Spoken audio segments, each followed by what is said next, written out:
ለልጆ ምን ልስጠው ብለው እንደተጨነቁ ወሬው ደርሶናል። እኛም ለበዓሉ ልጆቹን የሚያስደስት መኪና ይዘን ከች ብለናል። ለየት የሚያደርገው ለስላሳ የውሃ ኳሶችን እየተኮሰ የተለያዩ ትርኢቶችን የሚያሳይ እስከ 40 ሜትር በሪሞት የሚሰራ 10 ሜትር ድረስ ጉዳት የሌለውን ላስቲክ የሚተኩስ ለልጆቹ ደስታና ፌሽታን የሚያመጣ ቻርጀር ስላለው ለሰዓታት ደስታን የሚሰጣቸው መኪና መሆኑ ነው። ዋጋው በጣም ተመጣጣኝ። ይደውሉ፣ ያሉበት ድረስ እናደርሳለን። ለሌሎች መጫወቾችና መረጃዎች ቴሌግራማችንን ተረት ቮይስ ብለው ወይም ደግሞ ዲስክሪፕሽን ላይ ባለው ሊንክ ይቀላቀሉ። በቤላ ፍሎራ ግዛት ልብ ላይ አንድ ንጉሳዊ ምግብ ቤት ነበረ። እሱም በሙሉ ግዛቱ የታወቀ ነው። ያ ምግብ ቤት የሚስተናገደውም በንግስቷ ራሷ ነበረ። ሳራ ትባላለች። እጇም ብዙዎች እንደሚሉት ከሆነ ጣፋጭ ምግቦችን ይሰራል። 5 አይነት ጣዕም ያላቸውን ምግቦች በአንድ ምግብ እንደምታቀርብም ይናገራሉ። በዛ ምግብ ቤት ውስጥም ልዕልት ሳራ ፍጹም የሆኑ ምግቦችን ትሰራለች። እያንዳንዱ ምግብም ጥንቅቅ ያለና ጣፋጭ ነበረ። እላዩ ላይ ያለው ጤና አዳም 45 ዲግሪ ላይ ነው መቀመጥ ያለበት። የከስተመራችን አስተያየት በ3 ሰከንድ ብቻ ሊለወጥ ይችላል። እሺ ክቡርነቶ፣ አንቺ እንዳልሽው። ዋው አቀራረቡን ተመልከቱት። እንዴ ስዕልም በላይ የመሰለኝ እኮ ነው። ልክ ነህ፣ በጣም አስደናቂ ነው። ሰባተኛው ጠረጴዛ ላይ ያለው ምግብ ለ7 ሰከንዶች ቆይቷል። ይህ እንደገና እንደማይፈጠር አረጋግጥ። አይፈጠርም ልዕልት። ይህ የልዕልቷ ድብቅ ሚስጥር የሆነው ኬክ ነው። እባክህን አጣጥመው። አልወደድከውም ውዴ? አሪፍ ነው፣ በጣም አሪፍ ነው። ሌላ ጉርሻም ጎረሰ። ልክ እንደ መድኃኒትም ይበላው ጀመር። ኬክም አልመስል አለው። አሪፍ ከሆነ ለምንድን ነው ፈገግ የማይለው? ማድቤቱም በዝምታ ተውጦ ነበረ። ምንም ደስታ አልነበረም። ምንም እየተረዳዱም አልነበረም። ስራ ብቻ ነበረ። ልዕልት ሳራም ፍጹም የሚባሉ ምግቦችን ትሰራ ነበር።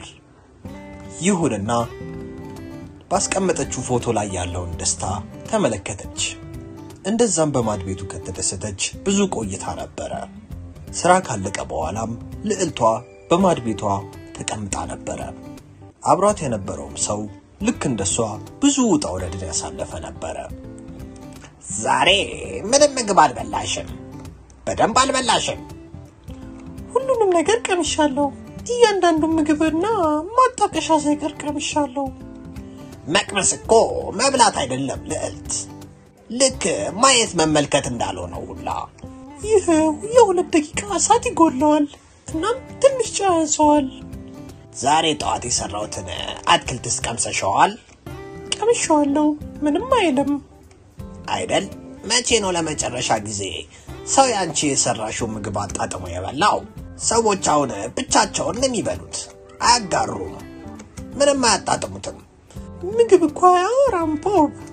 አያወራም እንዴ? አያቴ እንደምትለው ምግብ 4 ቋንቋዎችን ያወራል። ማየት፣ ማጣጣምና ብዙ ስሜቶችን ይወክላል። ግን ቤተሰቦቻችን በልጃችሁ ስልክ ስጡኝ እያሉ መጨቅጨቅ አልሰለቻችሁም? መፍትሄው በእጃችን አለ። እነዚህን አሪፍ ለልጆች ታስቦ የተሰሩ በስልክ ላይ ካሉ አጓጉል ነገሮች የሚገላገሉ ከጥናት ጎን ለጎን እና ለሚመጣው ክረምት አሪፍ መደበሪያ የተለያዩ የፕሌይስቴሽን እና ኤክስቦክስ ጌሞች፣ የስልክ ጌሞችን ጨምሮ በአጠቃላይ ከ400 በላይ ጌሞችን የተጫኑባቸው ራሱ ላይ ባለው ስክሪን ሆነ በቀላሉ ከቲቪ ጋር አገናኝተው የሚጫወቱበት የራሱ ባትሪና ቻርጀር ያለው ምርጥ መዝናኛ በሁለት አማራጮች ይዘንሎ መተናል። በጌም ቦይ እና ጆይስቲክ ካለው ጌም ቦይ ጋር እንደ ምርጫው በተመጣጣኝ ዋጋ ያሉበት ድረስ በነፃ እናመጣለን። ይደውሉ፣ ለዋጋና ለበለጠ መረጃ ቴሌግራማችንን ተረት ተረት ቶይስን ይቀላቀሉ። ሁሉ ሊኖሩ የሚችለው ምግቡ በፍቅር ሲሰራ ነው። ይህ ምንም ሳይንሳዊ አይደለም። ስሜት እኮ ምንም ጣዕም የለውም። እሱን ለብዙ ጊዜ ጣፋጭ ምግብ ስላልበላ ሰው ብትነግሪው ሊረዳሽ አይችልም። እኔ ከዚህ በፊት ሌባ እንደነበርኩ ታስታውሻለሽ። የኔ ያልሆኑ ነገሮችን እሰርቅ ነበር። ግን አንቺ ከራስሽ እየሰረቅሽ ነው ልዕልት። ይህ ሁሉ ስሜትና ህይወት ፍጹም ካልሆነ እያልሽ እየደበቅሽው ነው። የኔ ምግብ 3 ትልቅ ኮከቦች አሉት። 6 ወርም የሚጠብቀን ሰው አለ። እና አንቺ እዚህ ቁጭ ብለሽ የኔን ቀለል ያለ ሾርባ እየበላሽ ነው። ለምግቡ አመሰግናለሁ። ቀለል ያለ ቢሆንም ደህና ነው። ትላንት ምን እንዳየው ታውቂያለሽ? አንዲት ልጅ ባንቺ ምግብ ቤት መጣ የልደቷን ኬክ ስበላ አልቅሳ ነበር። ምን? ለምን? ምግቡ ላይ ችግር ነበረበት እንዴ? ምንም ችግር አልነበረበት። እንዳለችው ከሆነ ለመብላት ያሳሳል።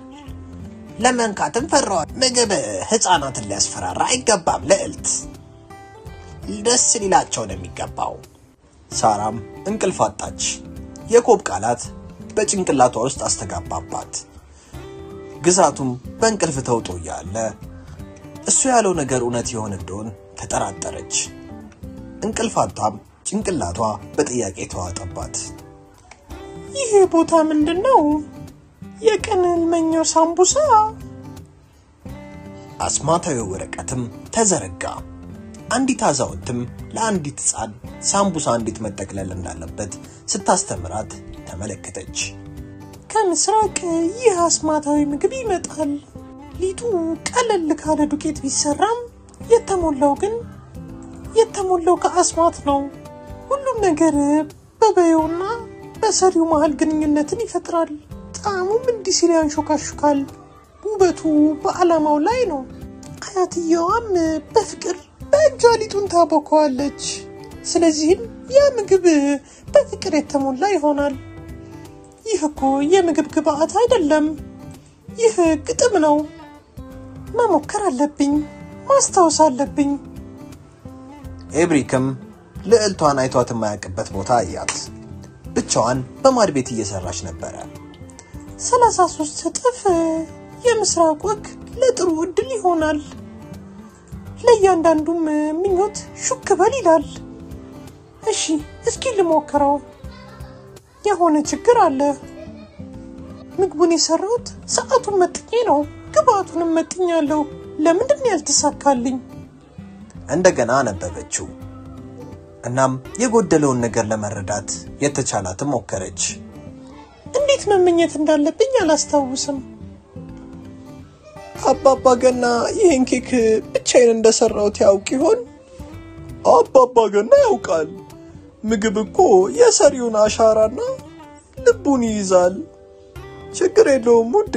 ብዙ ባይስተካከልም የተጣመሙትም ጥብት ውስታን ይይዛሉ። ግን ቆንጆ እንዲሆን ፈልጋለሁ።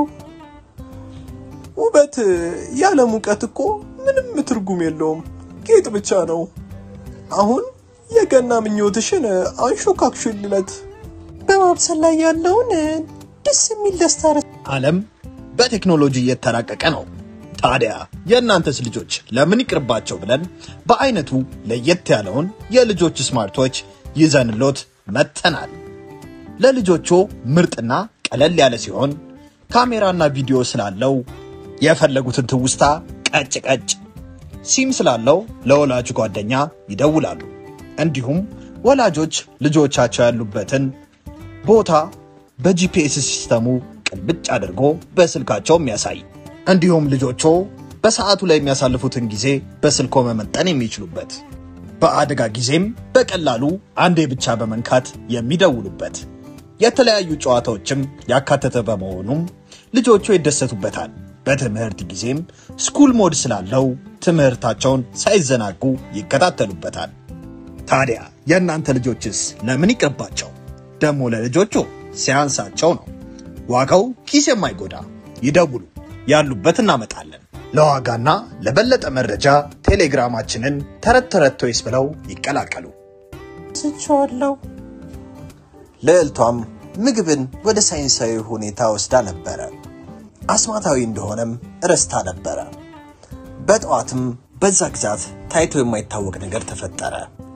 ምግቡ ዛሬ የምናበስለው ተባብረን ነው። ከትናንትናው ተመሪያለሁ። አብረሽ መሞከር ትፈልጊያለሽ? ፍጹም መሆን የለበትም። ሳራም ሳምቡሳውን ተመለከተች። ተጣሞ ነበር። እናም ምንም አያምርም ነበር። መጣ። ማድቤቴ እንዳልተበላሸ እኮ ለማየት ነው የመጣሁት። ያለ ሱፐር ሼፋችንማ አሪፍ ሳምቡሳ ሊሆንልን አይችልም። እኔ እኮ ሊጥ ላይ ጎበዝ አይደለሁም ልዕልት፣ ማብሰሉ ላይ ይሻላለሁ። ሁሉም የራሱ ምኞት አለው። ሌቦችም ቢሆኑ እንደዛው። እንዴት ነው ምኞቴን የማስገባው? ለልብህ የሚያስፈልገውን ነገር አስብ፣ ከዚያም ወደ ራስ አስጠጋው። ልክ እንደዚህ። እናም ቀስ ብለህ ሳምቡሳው ብቻ እንዲሰማ ይሾካሽኩ። ክቡርነቱ፣ እነዚህ በጣም ይጣፍጣሉ። ገጽታቸው ግን አያምርም። ልክ እንዳሉት ፍጹም ናቸው። ያን ቀንም የምኞት ድግሱ እየተደገሰ እንደሆነ ታወቀ። የቤላፉርም የመጀመሪያ ድግሳቸው ነበር። ዛሬ ምግብ ብቻ ሳይሆን የምንጋራው ህልምን ጭምር ነው። እያንዳንዱ ሳምቡሳ በውስጡ ምኞት አለው። ስንመገበው በልባችን እያዳመጥን እንገመገበው፣ እናም ይመራናል። ደህና ነህ? እኔ ይቅርታ። አዎ ክቡርነቱ፣ ግን አንድ ነገር ትዝ ብሎኝ ነው። የምጫወተው ነገር ነበር። እስኪ በዛሬ ማታ ልትጫወትልን ትችላለህ? ሕፃን እያለሁ በዝናብ ጨፍር ነበረ። እናቴ ጭቃውን ትጠላ ነበር። እንዴት በንጉሳዊው ድግስ ላይ እንዲህ ያለ ምግብ ይቀርባል? ስዕልም መቀባት እፈልግ ነበረ። ታዲያ ለምን አቀቢም? ስራ፣ ኃላፊነቶች አሉብኝ። ነገሮች በትክክለኛ መንገድ ላይ አይደሉም። እስካሁን አልሞከርከው? አንዳንድ ህልሞች ባይነገሩ ይሻላል ልዕልት። እንደዛ ይመስልሃል? ታውጂ ኮብ። በወላጅ አልባዎች ማሳደጊያ ውስጥ ነበር ያደግኩት። ከዛ ስወጣ ግን በጎዳና ላይ ኖሬያለሁ። እንደ ቤት ተሰምቶኝ የሚያውቀው የህዝቦቹ ኩሽና ውስጥ ነበረ። አንድ ቦታም ለመገንባት ፈልግ ነበረ፣ ልክ እንደኔ ላሉ ልጆች መሄጃ ለሌላቸው፣ እና ምግብ መስራት አስተምራቸዋለሁ። ለራሳቸውም ይኖራሉ። አንድ ነገርም ከመውሰድ ይልቅ ይፈጥራሉ። እንደኔ ያሉ ልጆች ግን ለማስተማር የተሰሩ አይደሉም። እኔ አልስማማም። እኔም ትልቅ ትምህርት ሰጥተውኛል። እንዳረፈደ ታውቃለህ አይደለ? ለምንም ነገር አልረፈደም። ዝናቡም በስሱ ይዘንብ ጀመረ። ሰዎችም በደስታ እየተሯሯጡ ነበር። ሳምቡሳውንም እየተጋሩና እየበሉ በዝግታ እያወሩ ነበር። ሰዎችም ድሮ የሆነታቸው የነበሩትን ነገር አስታወሱ። ቤላፍሉርም አንድ ትውስታ ሲመለስላቸው አንድ ጥያቄ ግን ቀርቶ ነበር። ይህ የተለየ ነው። ትንሿ ሼፍ ናት የሰራችልሽ። በውስጡ የምን ምኞት እንዳስቀምጠሽ ታውቂያለሽ? የሷ ምኞት እንዳልሆነ ተናግራለች። ከአንድ ሰው ከረጅም ጊዜ በፊት ነው የተበደረችው። የምመኘው የሆነ ሰው በዚህ ውስጥ ያስቀመጥኩትን ፍቅር እንዲቀምስ ነው። ልክ አያቴ እንዳስተማረችኝ። ምንድን ነው የቀመሽው? ራሴን በውስጥ ያለችውን ሕፃን ረስቼ ነበረ። በጣም ግሩም ነው አይደለ? ምንም አይነት 4 ኮከብ ይሁን 3 ኮከብ ከዚህ ጋር ሊወዳደር አይችልም። እሱ በመለኪያሽ ላይ የሚወሰን ነው ልዕልት። አንድ ነገር መናገር አለብኝ። ቤላፍሉር፣ ዛሬ ማታ አንድ አስፈላጊ ነገር ስላስተማራችሁኝ ላመሰግናችሁ ፈልጋለሁ። ካሁን በኋላ እነዚህ ሳምቡሳዎች ሁሉም የሚሰራቸው ናቸው። ሁላችሁም በቤላፍሉር ጥግ ውስጥ በፍቅር ስሩት። የንጉሳዊ ምግብ ቤት የኔ ማድ ቤት ሁሉም እንዲሰራበት ክፍት የሆነ ነው። ሳምቡሳዋን እንደወደድሽው ማወቅ ትፈልጋለሽ ልዕልት? እንዴት ነው የምናገረው? ፍጹም ነበረ። እንዳለችሽ ከሆነ ብዙ ፍቅር ጨምራበታለች። እንደሚያስፈልግሽ አውቃ ነበረ። የምልክት ቋንቋ እንደምታወራ አላውቅም ነበረ። በማደጎ ቤት ውስጥ አንድ ማናገር የማይችል ልጅ ነበረ። ከነሱ ጋር ምናወራ ነበረ። እንዴት እንደሰራችው ልታስተምርሽ ትፈልጋለች። የተሳሳትሽ ይመስላታል። እኔ ልክ ሆንሽ ይመስለኛል። ለረጅም ጊዜ ተሳስቼ ነበረ። ይህ ድግስም በዝምታ ያን ምሽት ቀጠለ። ቤላ ፍሎሮችም ተደሰቱ። ምንም ቅንጡ ሆነ ፍጹም ነገር አልነበረም። ሰዎቹ ብቻ ተሰብስበው ምግቡን እየተካፈሉና ትውስታቸውን እያሳለፉ ነበረ። ድግሱ ካበቃ በኋላና ግዛቱም ከተኛ በኋላ ልዕልቷ ወደ መጀመሪያው ጉዞዋ ተመለሰች። አመሰግናለሁ። አሁን ባይሆንም የሆነ ቀን አንድ ሰው ይፈልጋል። እናም የቤላ ፍሉር ግዛቶች አንድ ላይ በህብረት ሰሩ። ምግባቸውም አስማታዊ ሆነ። ያ አስማትም ረሃብን ሆነ መንፈስን ለየት ባለ ሁኔታ ይፈውስ ነበረ። እናም በደስታና በፍቅር ኖሩ። ተረቱ እንደተመቸው ተስፋ እናደርጋለን። አዳዲስ ተረቶች ስንሰራ እንዲደርሰው የደወል ምልክቷን ይጫኑ።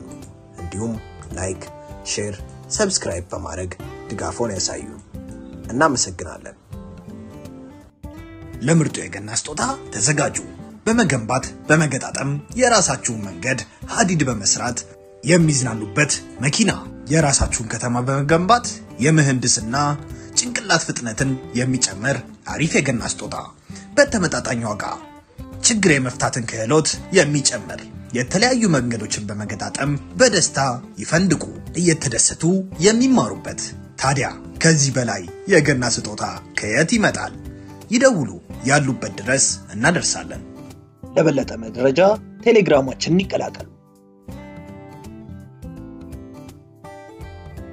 ልጆች የመጫወቻ መኪና በእጃችሁ ለመቆጣጠር አልማችሁ ታውቃላችሁ? ህልማችሁን እውን ልናደርገው በእጆ የሚቆጣጠሩትን ምርጥ የመጫወቻ መኪና ይዘንሎት ከች ብለናል። በአዲስ ቴክኖሎጂ የተራቀቀና እጃችሁ ላይ ባሰራችሁት ሰዓት መሳይ እያንዳንዱን እንቅስቃሴያችሁን ተከትሎ የሚነቃነቅ መኪና። ቀኝ፣ ግራ፣ ፊት፣ ኋላ፣ ፍሬን እንደፈለጋችሁ ይቆጣጠሩታል። ለማውለቅ እንኳን የምትሳሱለት። በዚህ ደግሞ አያበቃም። ውብ ኤልኢዲ መብራት ያለው ድምጽ የሚያወጣ ለሽቅድድሞሽ የተዘጋጀ ከጓደኛ ቤተሰቦች ጋር የሚጫወቱበት። በዚህም አላበቃም። ለየት የሚያደርገው ሪሞት አያስፈልግም። በምንልክሎት የእጅ ጌጥ ይቆጣጠሩታል። ታዲያ ምን ይጠብቃሉ? ዛሬውኑ ደውሉ እና በእጆ ያስገቡ። በደስታም ይፈንድቁ። ዋጋው ተመጣጣኝ፣ ያላችሁበት ድረስ በነፃ እናደርሳለን።